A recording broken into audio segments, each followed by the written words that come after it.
JDU की रणनीति के सूत्रधार,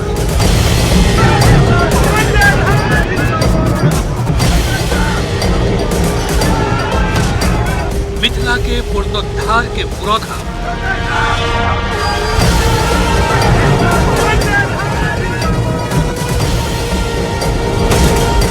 नीतीश मोदी समन्वय के सेतु,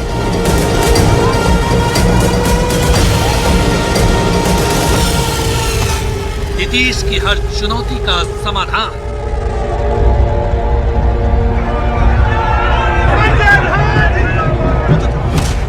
संजय झा।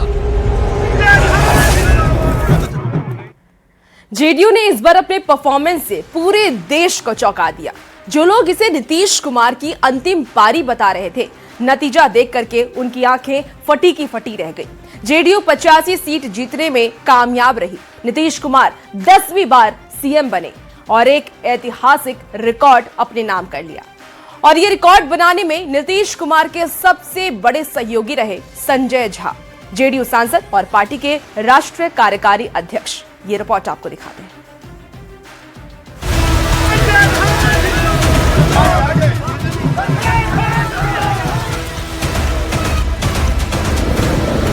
भारत में चुनाव युद्ध की तरह होते हैं। युद्ध भी कोई आम नहीं, महाभारत का महासंग्राम। आरजेडी जैसे दल हो, इस युद्ध में तीर कमान की जगह बयानों के बाण चलते हैं। हो ही नहीं सकती। कभी आपके वर्तमान की बात करते हैं। वोट की चोट से प्रतिद्वंद्वी को चित्त किया जाता है। फिरौती, अपहरण। इस बार के चुनाव में तो एनडीए के पांचों दलों ने खुद को 5 पांडव भी घोषित कर दिया था। हम एक मुश्त होकर पांचों पार्टियां 5 पांडव की तरह लड़ रही हैं और सामने इतना बड़ा बिखराव। बहरहाल इस रण में कौन किस भूमिका में था, इसे लेकर काफी बयानबाजी हुई, पर एक व्यक्ति इस सियासी संग्राम का संजय बनकर उभरा है, ठीक महाभारत के संजय की तरह। गड़बड़ करने में 6 महीना काफी है। जो बना दिए, कोई गड़बड़ आदमी आ जाएगा, 20 साल का काम 6 महीना में बराबर कर सकता है।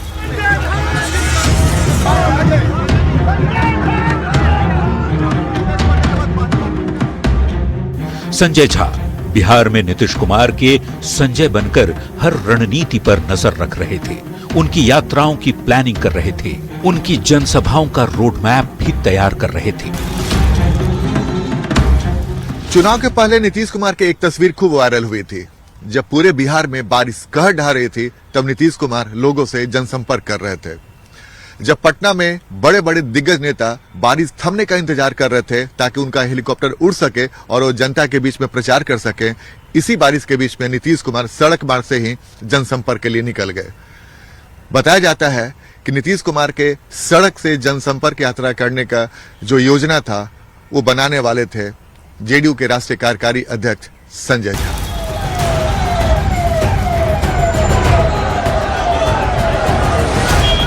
इस तस्वीर ने नीतीश कुमार की उस छवि को सिरे से खारिज कर दिया जो विपक्ष की तरफ से लगातार पेश की जा रही थी।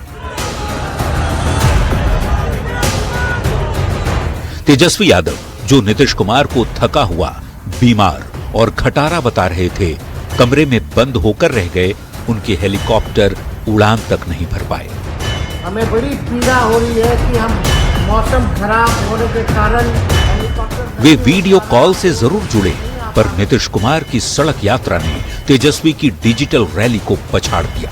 खुद को युवा बताने वाले तेजस्वी जब अपने कमरे के कंफर्ट के साथ आराम फरमा रहे थे, तब बारिश के बीच मुख्यमंत्री नीतीश कुमार जनता से मिलने पहुंचे।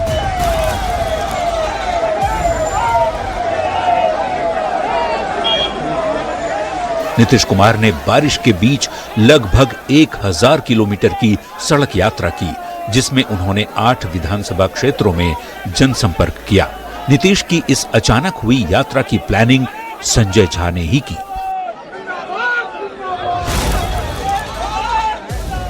पिछले चुनाव में महज 43 सीट जीतने वाली जदयू इस बार 85 सीट ले आई है। इस जीत ने जदयू में एक नया जान फूंक दिया है। यह यूं ही संभव नहीं था, किस सीट पर किस उम्मीदवार को टिकट देना है, यह सबसे मुश्किल मसला था। संजय झा ने नीतीश कुमार के साथ मिलकर ऐसी सोशल इंजीनियरिंग की कि विरोधी चारों खाने चित हो गए।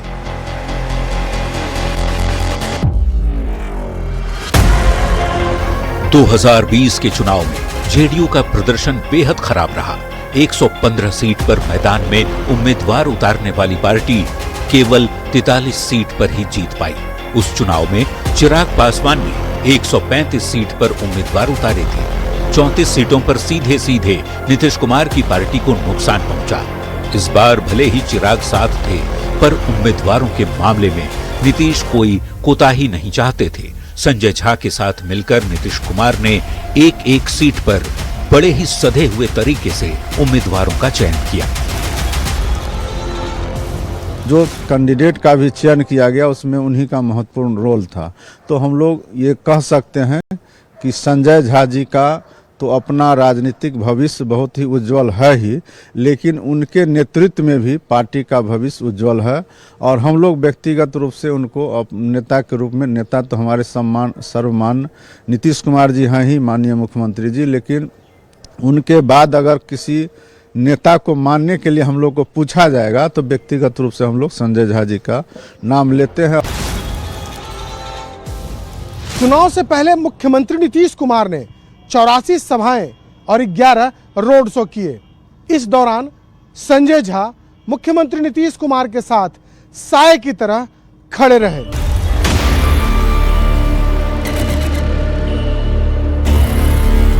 चुनावी जनसभा हो, सरकारी आयोजन हो या पार्टी की संगठनात्मक बैठक, नीतीश कुमार के साथ संजय झा साए की तरह साथ नजर आते हैं। संजय झा नीतीश कुमार के राइट हैंड बनकर उनकी रणनीति को जमीन पर उतारने में लगे हैं। जनता को नीतीश कुमार के चेहरे पर भरोसा था और नीतीश कुमार के सबसे भरोसेमंद लोगों में शुमार थे संजय झा, जिन्होंने एक सारथी की तरह जेडीयू की विजय रथ को दिशा दी।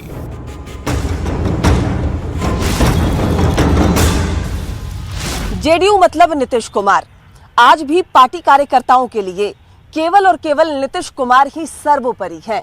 लेकिन एक वक्त ऐसा भी आया था जब विरोधी नीतीश कुमार की सेहत को लेकर सवाल करने लगे, जेडीयू का बीजेपी में विलय कराने का आरोप लगाने लगे। उस वक्त पार्टी के कार्यकारी अध्यक्ष होने के नाते संजय झा ने उस मुश्किल वक्त में पार्टी को एक सूत्र में पिरो कर रखा।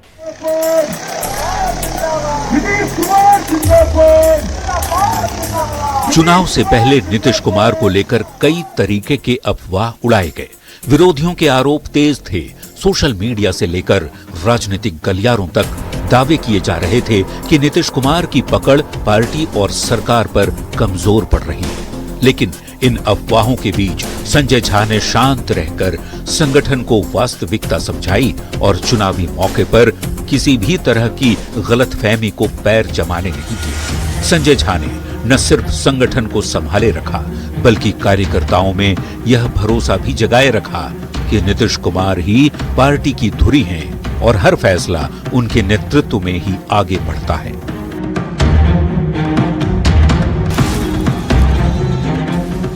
जेडीयू के राष्ट्रीय कार्यकारी अध्यक्ष संजय झा हमेशा पर्दे के पीछे से काम करते रहे हैं। एक तरफ जहां नीतीश कुमार जनता के बीच में रहे, वहीं दूसरी तरफ संजय झा अमित शाह और धर्मेंद्र प्रधान जैसे बड़े नेताओं के साथ रणनीति बनाने में सहयोग करते रहे। पार्टी की एकता और एनडीए की एकजुटता बनाए रखने में भी संजय झा का महत्वपूर्ण योगदान रहा।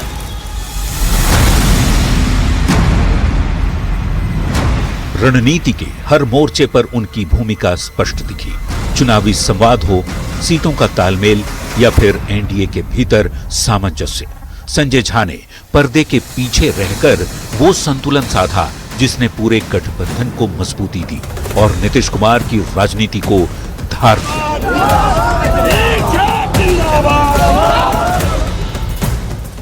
मधुबनी के मूल निवासी संजय झा ने मिथिला में एनडीए का किला मजबूत किया। जेडीयू के साथ ही बीजेपी के प्रत्याशियों के लिए भी प्रचार किया।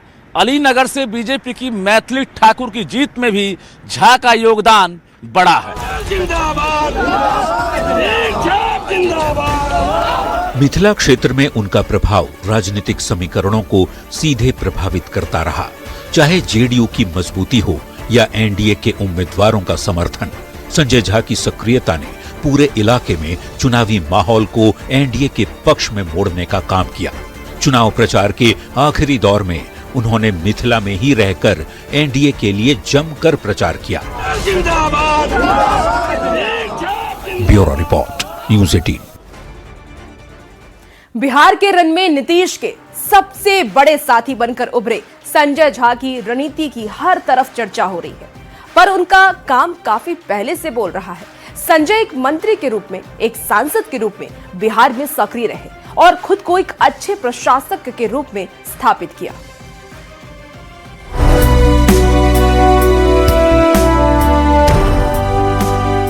अपनी सूझबूझ और रणनीति से एनडीए की जीत के सूत्रधार बने संजय स्वभाव से बेहद सौम्य हैं। उनके भाषण आक्रामक नहीं, तार्किक होते हैं। उनकी भाषा में विनम्रता है। नीतीश सरकार में मंत्री और केंद्र सरकार में सांसद रहते उन्होंने कई विकास कार्यों की नींव रखी। जेडीयू के लिए रणनीति गढ़ने के साथ साथ संजय झा ने बिहार के विकास के परियोजनाओं में भी लगातार नए आयाम गढ़ते रहे।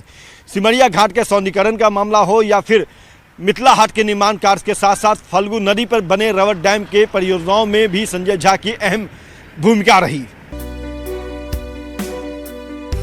मिथिला की आन बान शान मिथिला हाट, जहां मिथिला की परंपरा को वैश्विक पहचान मिल रही है, जहां देश की वित्त मंत्री निर्मला सीतारमण से लेकर केंद्रीय गृह मंत्री अमित शाह तक मिथिला के स्वादिष्ट व्यंजनों का स्वाद चख चुके हैं। मधुबनी जिले के झंझारपुर के अररिया संग्राम गांव में स्थित इस मिथिला हाट के आगे बड़े बड़े मॉल भी फेल हैं। आज देश की वित्त मंत्री श्रीमती निर्मला सीतारमण जी यहीं रुक रही हैं मिथिला हाट में। आप में एक तो मुख्यमंत्री जी पहले आ चुके हैं, बहुत सारे लोग यहाँ पर अब आते हैं।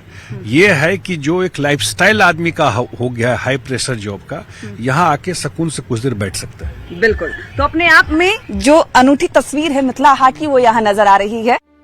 26 एकड़ में फैले मिथिला हाट को 13 करोड़ रुपए की लागत से बिहार सरकार के जल संसाधन विभाग ने बनवाया है और इस पूरे प्रोजेक्ट को धरातल पर उतारने में सबसे महत्वपूर्ण भूमिका रही राज्य के तत्कालीन जल संसाधन मंत्री संजय झा की।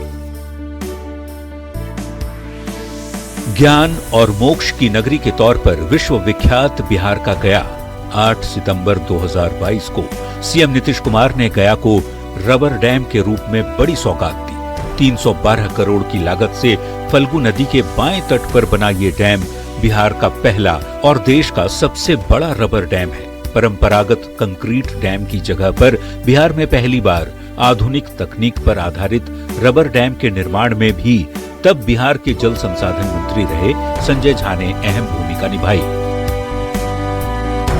बेगूसराय के सिमरिया घाट को विकसित करने में भी सबसे अहम योगदान दिया। घाट के निर्माण का काम शुरू होने से लेकर उसके उद्घाटन तक संजय झा लगातार निर्माण कार्य को मॉनिटर करते रहे, समय समय पर लोगों को उसकी अपडेट देते रहे। आज ये सिमरिया घाट एक महत्वपूर्ण धार्मिक पर्यटन केंद्र के रूप में स्थापित हो चुका है। दरभंगा में बने एयरपोर्ट और निर्माणाधीन एम्स को बनाने में भी संजय झा की भूमिका अहम रही। केंद्र सरकार के मंत्रियों के साथ मिलकर उन्होंने पूरी योजना पर काम किया। मिथिला हाट से लेकर रबर डैम तक, सिमरिया घाट से लेकर दरभंगा एयरपोर्ट और एम्स तक, इन योजनाओं के पीछे एक ऐसा नाम खड़ा है जिसने राजनीतिक रणनीति के साथ साथ विकास की रूपरेखा भी गढ़ी है। Bureau report, news 18। आज के समय में जेडीयू में नीतीश कुमार के बाद संजय झा का कद सबसे बड़ा है। संजय सियासत के ऐसे खिलाड़ी हैं जो शांत रहकर समीकरण को समझते हैं और नीतीश कुमार के इशारे को भांपकर जेडीयू उनकी नीतियों को जमीन पर उतारते हैं। पर संजय झा का कद इतना बड़ा कैसे हुआ? कौन है नीतीश के संजय? ये रिपोर्ट में देखिए।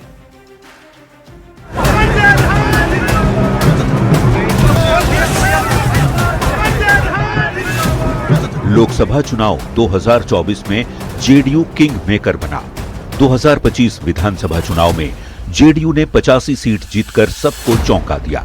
इन दोनों चुनावों में जीत भले ही एनडीए की साझा थी, पर चर्चा जेडीयू की सबसे ज्यादा थी। और जब जब जेडीयू की सफलता पर चर्चा हुई, एक नाम इसका हिस्सा जरूर रहा, संजय झा। बिहार के मुख्यमंत्री नीतीश कुमार जेडीयू के सबसे बड़े नेता हैं और उनके सबसे बड़े सहयोगी हैं संजय झा। उनका कद पार्टी में इतना बड़ा हो गया है कि लोग उन्हें नीतीश का संकट मोचक भी कहने लगे।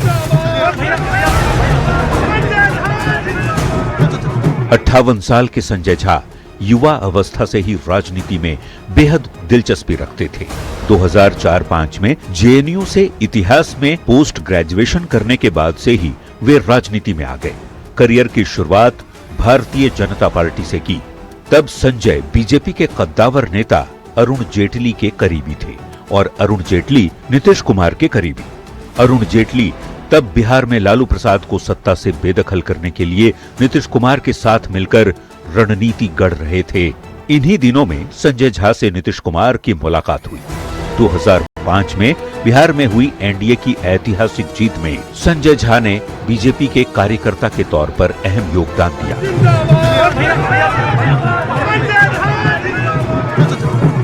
आने वाले दिनों में बीजेपी ने अरुण जेटली को बिहार का प्रभारी बनाया। तब संजय झा का भी नीतीश कुमार से मेल मुलाकात का सिलसिला तेज होने लगा। 2012 में संजय ने बीजेपी छोड़कर जेडीयू का दामन थाम लिया। जेडीयू में आने के बाद भी संजय झा बीजेपी और जेडीयू का सेतु बन गए। लालू जी और की मुलाकात हो गई, चलने अरुण जेटली से मिलने चले गए थे प्रेम गुप्ता के साथ। तो उसी समय खनक लगी तो ये पता चला, तो उन्होंने नीतीश कुमार को अलर्ट किया। तो 17 में जो वापसी होती है नीतीश कुमार, तो उन्होंने बताया था कि 2 मिनट तक नीतीश कुमार का मुंह खुला का खुला रह गया था। तो इस प्रकार के जो पॉलिटिकल इनपुट कोई दे, तो उन्होंने उस तरह से भी दोनों के सेतु होने के कारण क्या होता है कि इंफॉर्मेशन की प्रोसेसिंग, एक जो पैरेलल रिपोर्टिंग जो होती थी इनकी जेडीयू के लिए, तो वहां भी काम करते थे। तो उनकी इस प्रकार की उपयोगिता थी। तो संगठन में अपने आप को प्रूव किया। 2 प्रकार के नेता होते हैं, एक मास नेता होते हैं और एक होता है कि जो अपने कल्टिवेट करते हैं। नीतीश कुमार के साथ आने के बाद संजय झा लगातार पार्टी में अपनी पकड़ मजबूत करते चले गए। बीजेपी से जेडीयू में आए अभी संजय झा को 2 साल ही हुए थे, पर नीतीश कुमार का भरोसा उन्होंने जीत लिया था। 2014 के चुनाव में नीतीश ने झा को दरभंगा से लोकसभा का टिकट दिया, पर तब देश में आई मोदी लहर में नीतीश का ये दांव फेल हो गया।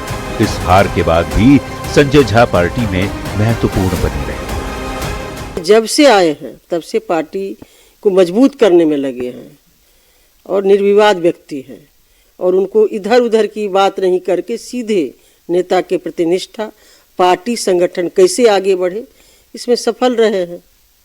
यही उनका राज है। पार्टी के वरिष्ठ नेता उनकी कामयाबी का कारण उनकी कार्यशैली को बताते हैं।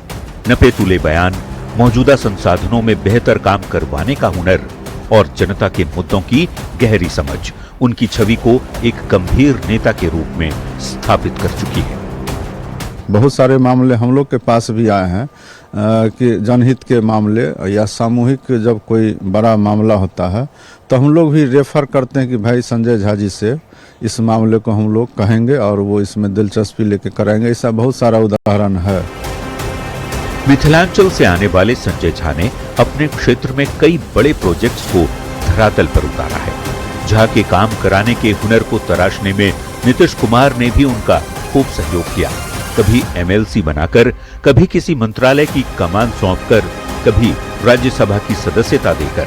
2024 में नीतीश कुमार ने संजय झा को पार्टी की सबसे बड़ी जिम्मेदारी भी सौंप दी। राजनीतिक चकाचौंध से दूर रहने वाले संजय झा लगातार जेडीयू को मजबूत बनाने में अपनी पूरी ताकत झोंकते रहे। धीरे धीरे उनका जेडीयू में कद भी बढ़ता चला गया, लेकिन उनके बढ़े हुए कद का पता तब चला जब नीतीश कुमार ने उन्हें राष्ट्रीय कार्यकारी अध्यक्ष बना दिया। वरिष्ठ पत्रकार संतोष सिंह ने बताया कि संजय उन नेताओं में से हैं जो पर्दे के पीछे रहकर काम करवाना जानते हैं। उनके बयानों से ज्यादा उनकी रणनीति की चर्चा होती है। होता क्या है ना कि किसी की ऑर्गेनाइजेशनल कैपेसिटी बहुत अच्छी होती है, तो ये इनका मैन मैनेजमेंट ना, एक पॉलिसी, इंटेलेक्चुअल इनपुट, जेएनयू से पढ़े लिखे हैं, तो वो उनका काम आया। और सबसे मुझे लगता था कि जितना मैं संजय जी को जानता हूं, संजय जी कभी भी अनावश्यक बयान नहीं देते थे। संजय झा जब राजनीति में आए तब जेडीयू में कद्दावर नेताओं की लंबी लिस्ट थी।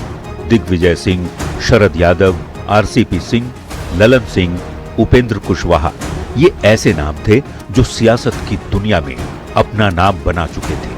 पर इन सब के बावजूद संजय झा अपने काम से नीतीश के विश्वास पात्र बने रहे और अब उनके राइट हैंड बन चुके हैं।